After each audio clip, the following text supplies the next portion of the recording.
Well, hello everyone, my name is Jonathan Gullis and I'm the Member of Parliament for Stoke-on-Trent North Kidsgrove and Talk. I'm absolutely delighted to be joined by Carol Shanahan ahead of International Women's Day.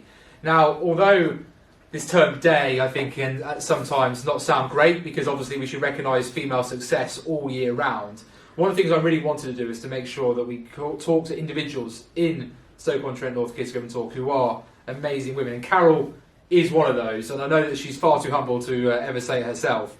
But what's incredible about Carol is that not only is she now the co-owner and co-chair of Port Vale Football Club, she's also co-owner of Cinetic Solutions, a massive business that employs a lot of people in our local area, and is also one of the co-founders of the Hub Foundation, Port Vale FC Foundation, co-chair of the Opportunity Area that improves education, and is on the Children and Wellbeing Board at Stoke City Council. If there's anything to do with the city, Carol finds herself on that board at some stage. And I'm sure that what we want to hear, not from me for once, which I'm sure you'll all be delighted, is to actually hear from someone who does amazing things. So I've got some questions, which obviously I'm not a true Jonathan Ross, so I'm going to have to glance down occasionally. But Carol is kindly given some time. So thank you, Carol, first of all, for giving it. And I suppose the first question would be, what is the biggest factor that has helped you become successful?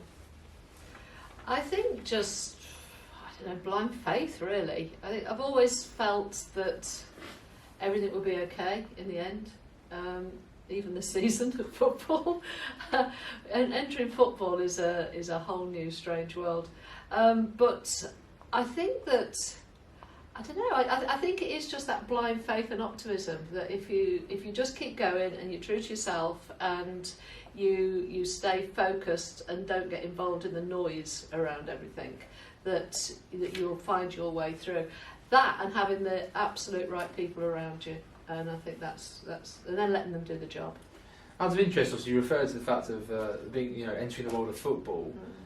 There would be a lot of people who think for a woman that would be quite a bold thing, particularly entering what is seen as very much male-dominated sector still. Mm-hmm. Have you found any sort of issues, or have you've been quite happy with how you've been treated and respected in the profession?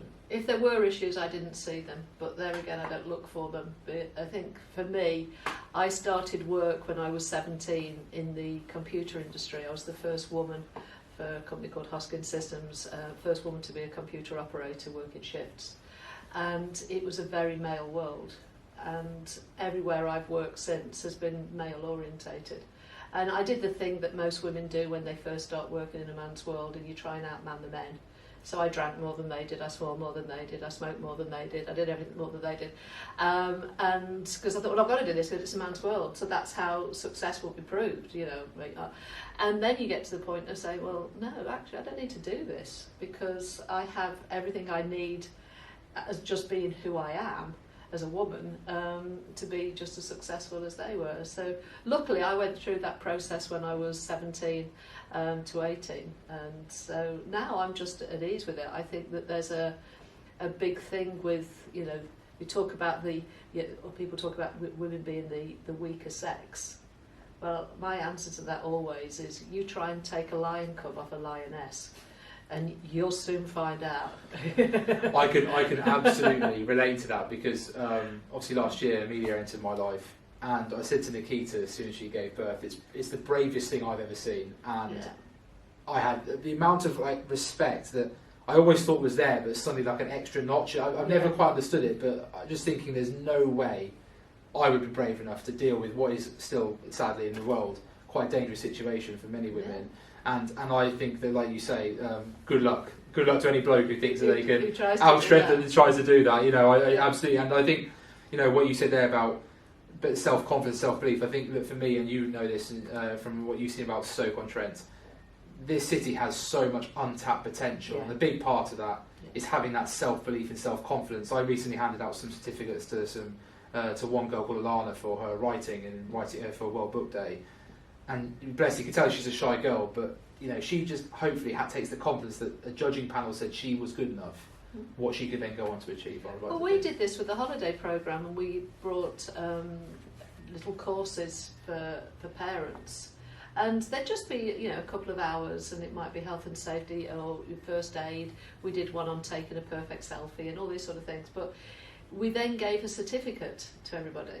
And they were blown away. You know, you'd think you were giving them a PhD for astrophysics or something, you know, but it was the first time for a lot of them that they had something really positive to show, and this belief that actually, you know, I can grow. So I'm very pushy with all my team around me, which wherever I'm working, that we're on a journey, our life journey, and this is part of our journey.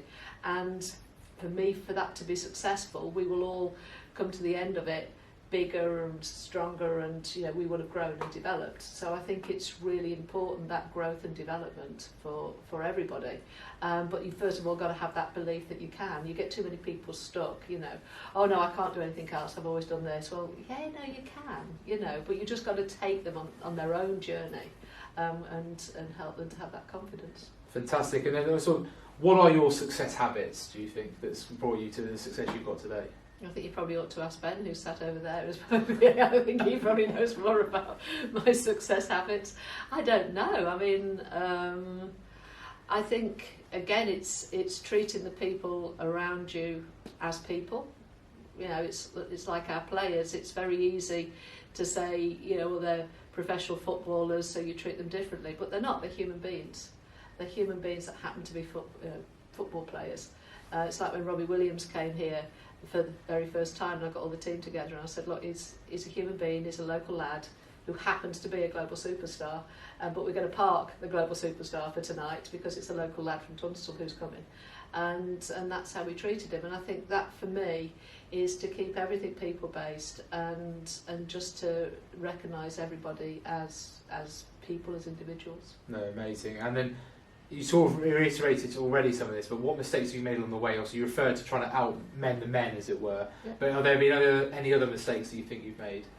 I think the biggest mistake I always make is undervaluing myself and my own decisions when I really start to question those. Or I think for a long time I had real imposter syndrome. So you'd be in a situation. My dad used to always say, you know, don't get ideas above your station, Carol. And this was one of the big things that was said, you know, when I was young. And I must say that when we got the Queen's Award for Synectics and we went to Buckingham Palace for a reception, I did sit on a settee in Buckingham Palace and I looked up to the skies to my dad and said, I think this might be above my station. Yeah, I think it's... I've got a question now and I'm busy into No, don't worry, no. It was great. And so we'll go on to another one. What's the hardest decision you think you've ever had to make? Oh gosh, the hardest decision I've ever had to make. People might think that it would be to buy Port Vale Football Club, because that was it was a hard decision in a way, but in other ways it was an easy decision, because it felt right. And I think that's a big thing, is you've got to trust your instincts. So in answering that was an easy one. But I think, you know, having to lose some staff during lockdown has been really hard, because we're so people based, and sometimes, you know, we've had to let people go, and that breaks my heart every time we have to do it. So. I think that's a really good point, because I think there's this common misconception that people who are successful, who make money, who businesses are doing really well, that the humans inside that building, some come, some go, that's just life. But actually, I always say that anyone I've ever met in business, including yourself, you know that person in your organisation, that their salary is what puts food on the table, keeps the roof over their head. And so ultimately, no one ever wants to have to let go anyone at the end of the day, because, like you say, they are part of your family, and you treat them as such. And I think that's a really, really admirable thing, personally. I think that when somebody joins your company, they join your tribe, they join your community. And you know, you bring them in. You always have to think back to, why did I employ this person? Why did, you know, in the first place? And we'll work as much as we can to make people okay and to make things right. But sometimes it's not, and we're not the right place for them, or what have you. So then, you know, you lose people that way. But this time it was no fault of anybody, really, and that's made it even harder, because they hadn't done anything wrong. And they didn't deserve it, but none of us deserved it. I mean, you know, I've been saying, you know, if you want fair, don't come to this year, because it just ain't a fair year. And I think, you know, some of the decisions we've had to make during lockdown has been, they've been huge decisions, and And I'm grateful for all the community work that we did. I think that was an important thing for us to do, and in doing that, you know, all of the staff were coming back and seeing, you know, situations and families and situations which was heartbreaking, and that frustrates me and it motivates me.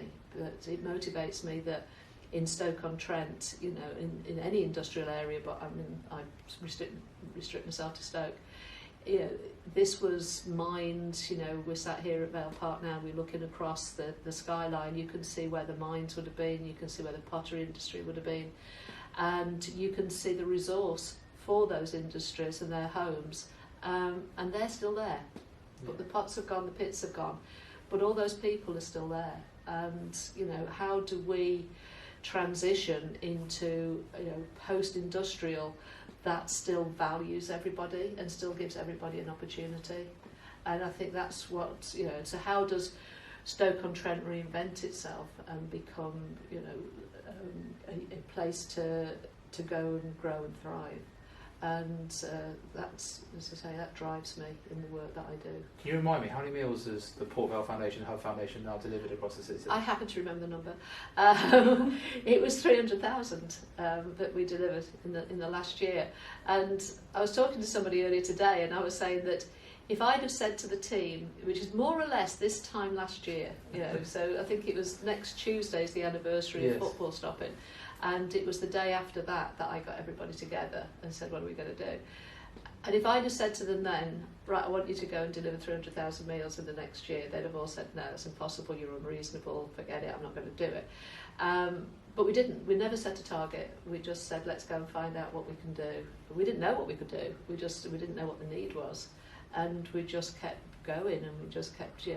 And we always look for things like, you know, where is there a gap? So we try and not go and cover something that's already there. And we'd go to head teachers and say, look, give us the families that keep you awake at night.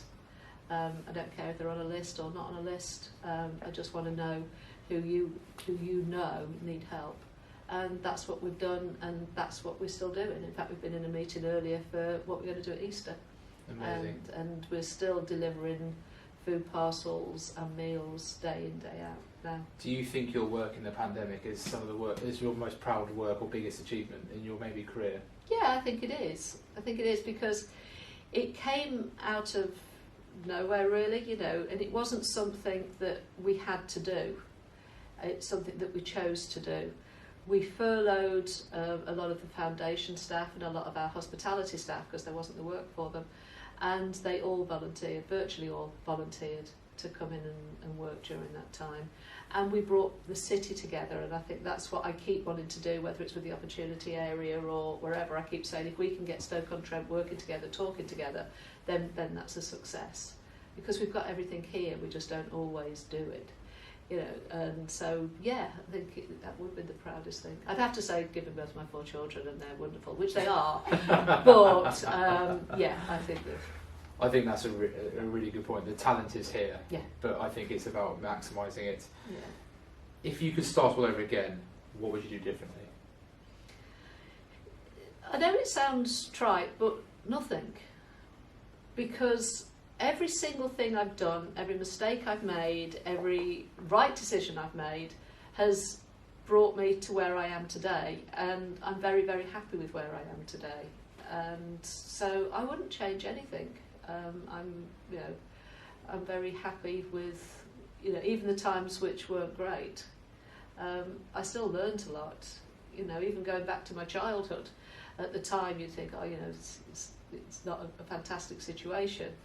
But I learned so much strength and humour, because that was my way out, was humour, and how to be bright and use your intelligence without the education, because I didn't have that, and to then just not really take any notice what anybody else says and just go for it. So even from that point of view to now, I wouldn't look back and say, oh, I wish my parents had been happily married and, you know, there'd been tea on the table every day, because that wouldn't have given me that strength that it has today. Although there's something wrong with that, and I'm really pleased with people who've got that. They will get their strength in a different way. I think that's brilliant. I agree with you. Life is a journey, yeah. And we learn from all the mistakes we make, and In the job I'm in, I've made some. I'll continue to make some others, but I'll learn from it hopefully, and that's the way you go forward in life. Yeah, and I think as a parent, you know, you're a Yes. new parent. You know, I'm a parent of 4, and what's one of the hardest things as a parent is seeing your kids walking into they will probably refer to as mistakes or things that they don't really like, and that you did, and you can't stop them, and neither should you stop them because they need to learn from it as well. But it's so hard, you know. And then, what one change would you give young girls and women right now to help them get closer to their aspiration and succeed? I think self-belief. Don't take in the narrative that we're all programmed to believe, which comes over on the TV. It comes over through, particularly social media, of this preconceived idea of what being a woman is about. Forget it, you know, go and be you, go and be the best you, and go and take everything, you know, all that strength of being a woman and use it to your advantage. But don't become a victim of it, you know. I think there's, you know, and there's areas in this world where women have it really, really hard, and anything that we can do to help that situation, we absolutely should. But I think in this country, on the whole, I think, you know, you look at where women, if you look at Stoke-on-Trent, you know, we've got a woman leader at the council, we've got a woman vice chancellor at the university, you've got me here at the football club, you've got women leading industry, Chamber of Commerce leader is a woman. You know, there's a lot of women out there in Stoke-on-Trent doing a lot of amazing things. Go and be part of the gang, you know, come and be part of it. Love it. Thank you so much, Carol, for giving your time and for pleasure. sharing your views and opinions. And I know this will make a big difference to a lot of people in the community, and look forward to once again having fans back in the stands, hopefully not too distant future. Yeah, I can't wait. I miss them so much. You know, when you buy a football club for the fans and then 9 months later the fans aren't allowed in, it's tough. But yeah, no, I look forward to them coming back. We should finish on a up the Vale. Up the Vale.